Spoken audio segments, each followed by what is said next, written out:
So this reality led us, this kind of overall experience led us to say, what are the key assumptions that we start with? What are the things we're not going to argue about? We just are going to agree to.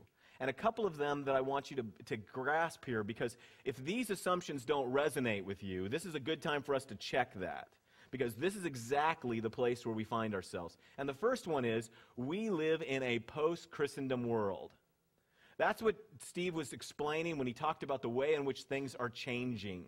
We live in a world where the center of the culture does not affirm Christian faith.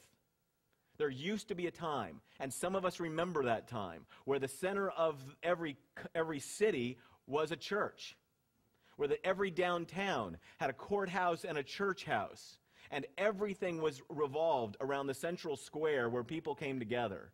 We now live in a world in which we do not have power and influence, where we are on the margins, and where this is exactly the place where God has led us, that we're much more like the first century today than we are like the 20th century of just 10 years ago.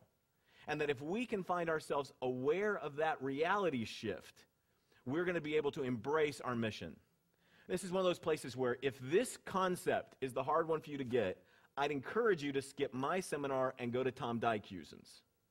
Tom does a very good job of explaining the way in which it is shifted in a generation, the culture shifted, and I encourage us to wrestle this one through together, to figure out what it means for us to be a people who live in a world where the culture, the government, the society does not think of the church as the center of the universe, and that how that shift allows us new opportunities for mission.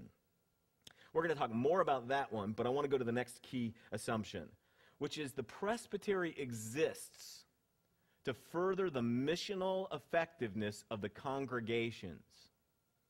We're all here, not just because we love the presbytery, but we're all here because we love our churches. And God has called us to be part of communities of people who want to make an impact. We invest our lives and our tithes and our resources and our Saturday mornings because we want our congregations where God has called us, where we have taken membership vows, where we have baptized our children, where we have buried our loved ones, where we have invested our resources, where we have invited people to be part of it.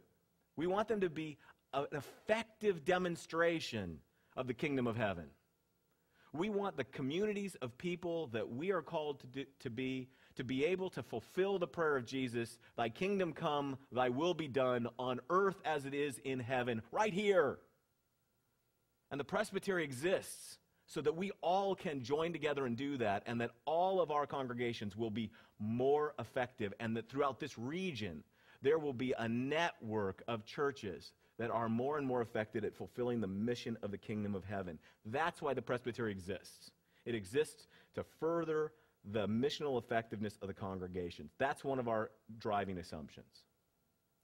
The next driving assumption, and this is one of our strengths, is that our relationships and our formal partnerships and our informal networks are our strength. They're the most potent resources for missional effectiveness. The way we hang together, the things that we do, the conversations we have, the relationships we have, the informal networks, what we call the narthex conversations. They're the things that lead to growing effectiveness, that even more powerful than our committees, that even more powerful than our meetings, is the way in which we love and care for each other and work together. And that network of relationship is what we want to build the future of our missional effectiveness on.